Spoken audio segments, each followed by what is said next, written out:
Hello and welcome. I'm Bimbo Loyede. Tonight, mixed reactions trail reduction in petrol pump price by the federal government.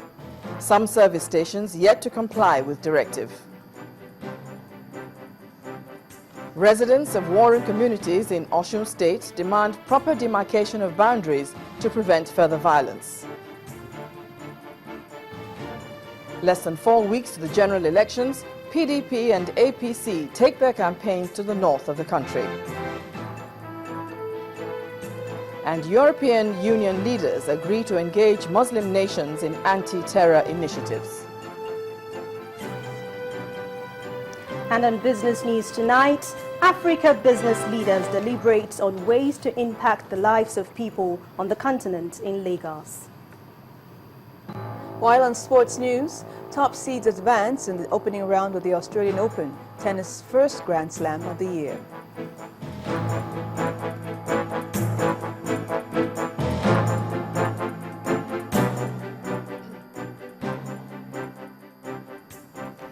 We begin with the issue of the reduction in the pump price of petrol and the divergent reactions trailing it across the country. In the nation's capital, some petrol stations have begun the implementation of the new pump prices as directed by the Minister of Petroleum Resources, Diezani Alison Madueke, last night. The minister had announced a downward review of the petrol price from 97 to 87 naira on Sunday due to falling global prices of crude oil. But not all petrol stations in Abuja have complied with the new directive, and the officials of the Department of Petroleum Resources say they will soon start enforcing sanctions on defaulting marketers.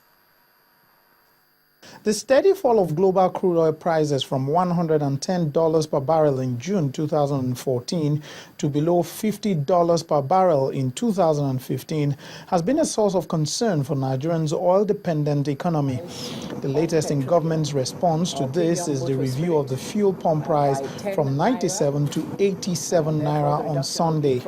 While several petroleum marketers in Abuja are already complying with the new directives, some are yet to adjust their pump to conform with the new price. We are not selling because we are waiting for the pump maintenance to come and effect the change.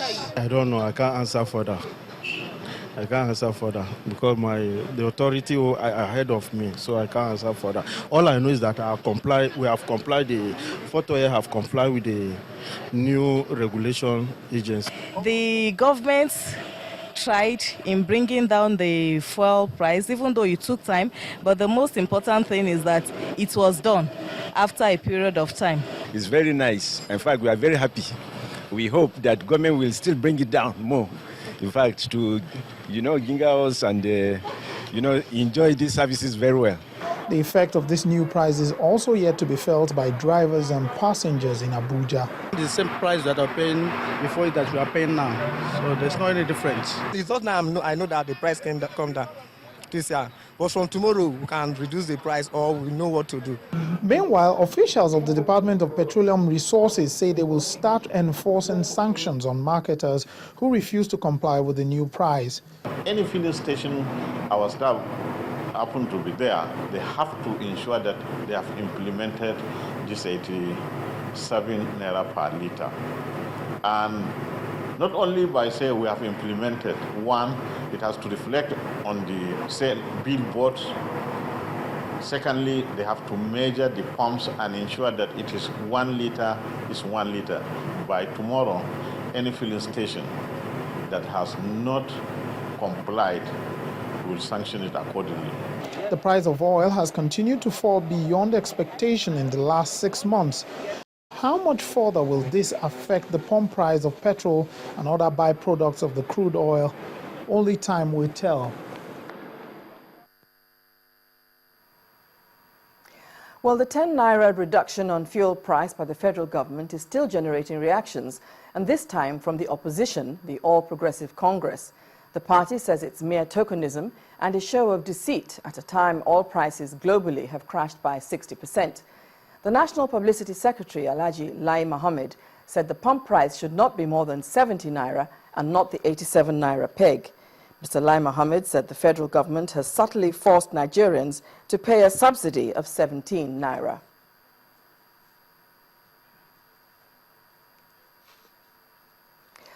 Well, the position of the APC is not totally shared by the Trade Union Congress of Nigeria, TUC, which has commended the federal government's downward review of fuel price from 97 to 87 naira. The Congress said the move shows government sensitivity to the plight of millions of Nigerians. However, the TUC noted that the 10 naira reduction is not commensurate with the fall in the price of oil in the international market. It pointed out that the reduction has a minor effect on the cost of transportation, goods and services. The union therefore called for a greater slash for it to be effective. Now, workers of the Power Holding Company of Nigeria, PHCN, under the aegis of the National Union of Electricity Employees, have staged a protest in Abuja to demand the payment of their entitlements by the federal government. The workers, who barricaded the entrance to the corporate headquarters of the company, insist that government has failed to pay their allowances for the past 16 months. Addressing the protesting workers, the zonal organizing secretary of the union criticized the planned takeover of the corporate headquarters of PHCN by the ministry without paying the workers' entitlements.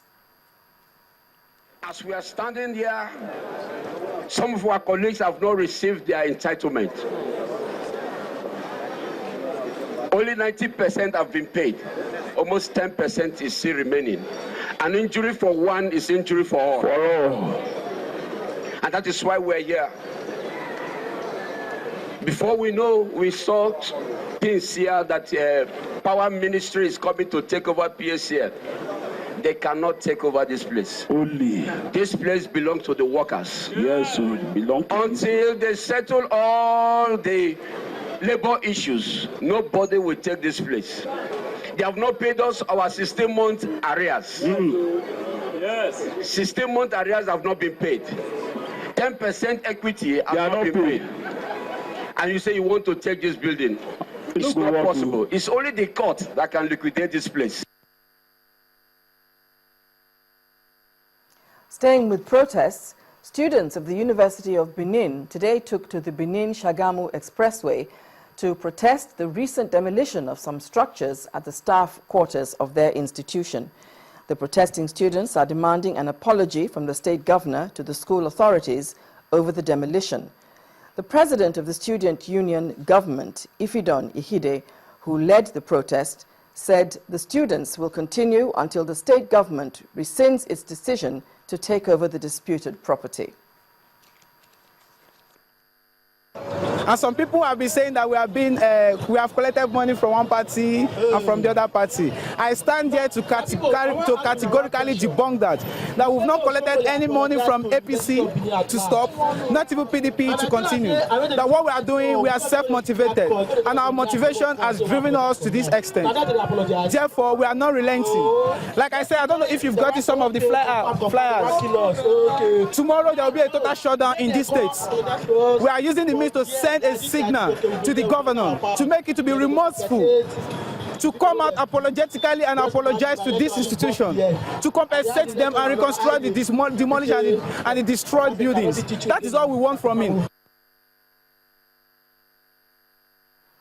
Residents of Pt.1 and Ashikpa in Ife local government area of Osun State, southwest Nigeria, are yet to return to their abode after fleeing fierce violence in the area over a land dispute. Buildings and other properties have been burnt down in the dispute. Our correspondent visited the two communities and reports that mobile policemen have been stationed at strategic points to forestall further uprisings. Pt.1 and Ashikpa communities are now like a ghost town, with the aftermath of the violence still very visible. Many are already counting their losses owed to a land dispute. Incessant harassment by Ashikpa people on this land, driving the owners, the original owners of this land, driving them forcefully. Now, the family of the present Kabiyesi, that is Asadu family, they have now gone to court in respect of that parcel of land. So that one is sub judice. Until the High Court gives judgment, nobody can say he's the owner of that land. that original supermarket was established by people from Pt.1. The additional problem he created was that he said he wanted to destroy our market here. The market was established in 1944, even before the birth of many of us. And just of recent, about 2 years ago, it just go to, even on the land we are fighting for, it just clear a place and said he established a market there and making it the same day here, of which we consulted the owner, and the owner said he should change the date. Up till now, he refused to change the date.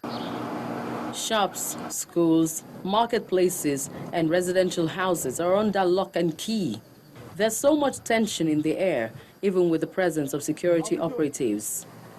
I don't see, in this modern age, where a town can be destroyed for another town. It's not possible. It's no longer tenable. The government should come and give each and every one of us his boundary. They should see to the boundary demarcation. That is the first thing. The second thing is that they should tell Kabiyesi Akpetimodu to change the date of his market to another date. The market, they say they don't want us to attend. It is on the land of Pt.1. Perhaps the most painful part are the students who had to pay the price of living in the communities as their hostels were burnt down alongside their belongings. We students staying around here are not safe, but they should just try and assist us so that there should be more security around this community. In the midst of all these turmoil, the government says it is doing everything to stem the situation and ensure that fleeing residents return to their residences. In the meantime, the police public relations officer, Osun State Command, Folashade Odoro, says 20 people are already in the police net over the crisis.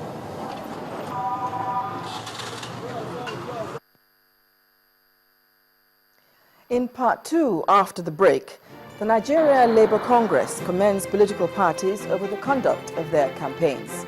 Please join us again.